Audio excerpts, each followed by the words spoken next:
So as I was going over what I could do to try to make an equation like Einstein's actually have a measurement unit for mass, so this equation would actually have uh, some some meaning.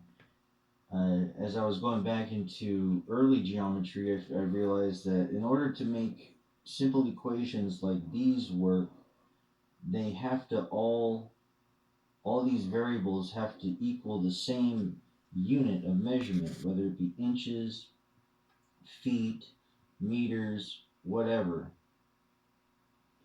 So when we look at an equation like Einstein's equation, we need to have mass and the speed of light both be the same unit of measurement in order to equal an energy result that has a unit of measurement that's the same as these two. So then, because if we have a weight for mass, a speed in meters per second for light, and an energy measurement in joules or watts or something like that, then we all have we got different units of measurement here, and we can't you can't mix those.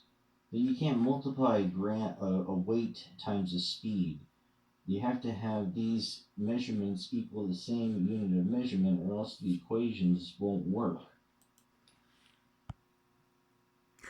So, in my research for trying to find a way of getting a speed for mass, a unit of measurement for mass as a speed, I came across this black and white educational video that had this equation in it.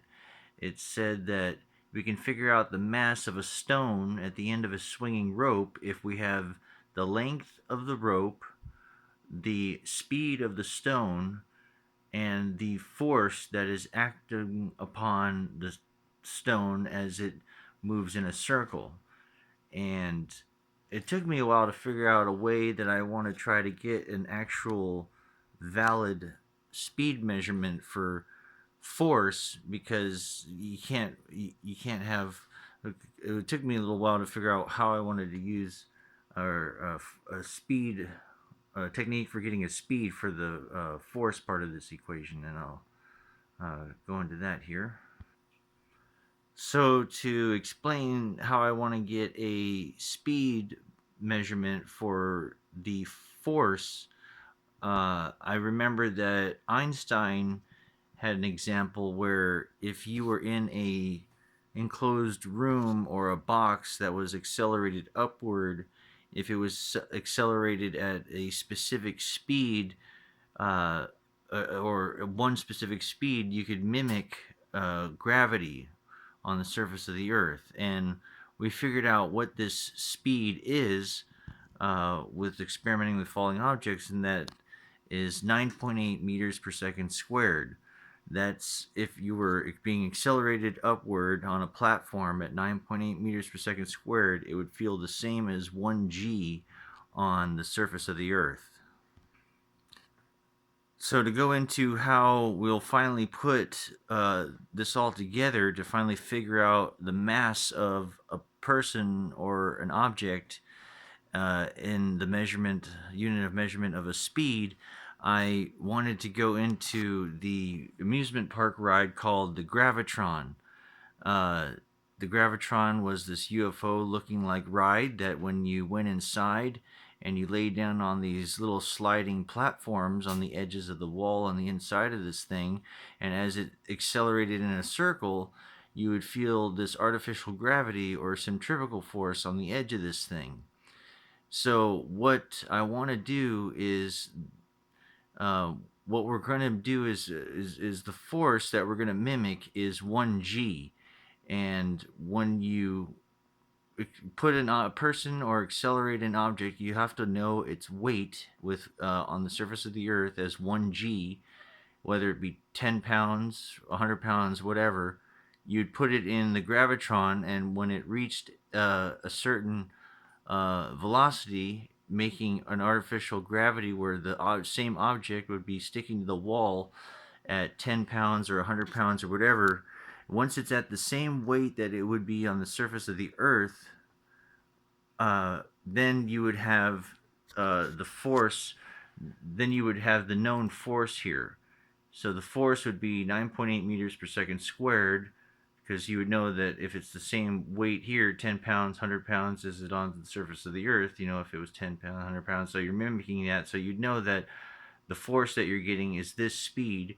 Then you would multiply it by the um, distance between you and the middle, or the object in the middle of the ride, and then you would divide that by the speed that it's moving squared.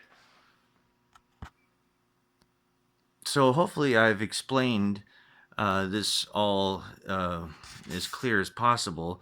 But instead of using a stone at the end of the swinging rope in this example, it's going to be the stone or object or person at the edge of the Gravitron ride.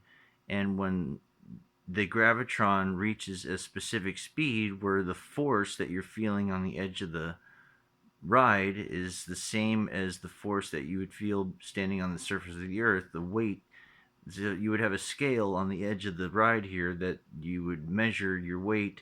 As it goes faster and faster, your weight should increase until it equals exactly your same weight that it would be on the surface of the earth. Then you know that the force would equal 9.8 meters per second squared, because you're mimicking gravity, and we know what that speed is already. And then you would times it by the length of the rope, or the distance between the object and the center of the Gravitron ride, and then you would divide that by the speed that it's moving at squared, and that would give you a unit of measurement for mass. That would be in the unit. There would be the measure. The unit of measurement would be a speed for mass at that point. So going back to what I was saying in the beginning of this video, if you have the same unit of measurement for all the variables in your equation, then you can have an equation like E equals mc squared actually have some authenticity to it, or actually be valid, because mass will be the length of the rope, or the radius between the object in the middle of the Gravitron ride, times the uh, force, which would be 9.8 meters per second squared, and the speed that you would need to move at to mimic 1g gravity on the edge of this ride. So whatever speed that is that you're moving at to mimic 9.8 meters per second square of force on the edge of this thing would then give you the numbers, the measuremental numbers you would need to figure out whatever mass that you'd want to plug into this equation. The unit of measurement would be a speed at that point. Now I know that the distance between you and the middle of the Gravitron ride is a distance, but as long as it's measured in meters, then you can multiply a distance times a speed, as long as the speed is also in meters. So if you have, 10 meters and you want to multiply it by speed, then the speed must be in meters per second, or meters per minute, or whatever.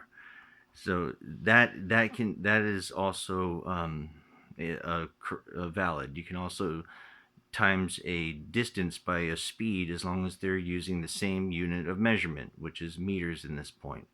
So hopefully I've explained this well enough to try to to try to authenticate Einstein's E equals mc squared equation, because that would make it universal. Mass being a speed measurement, the speed of light is a speed measurement, and then you would have a valid universal equation to give you an energy measurement no matter where you are in the universe. You could do that experiment anywhere in the universe and get the same result for any object that you're testing. So anyway, there you have it.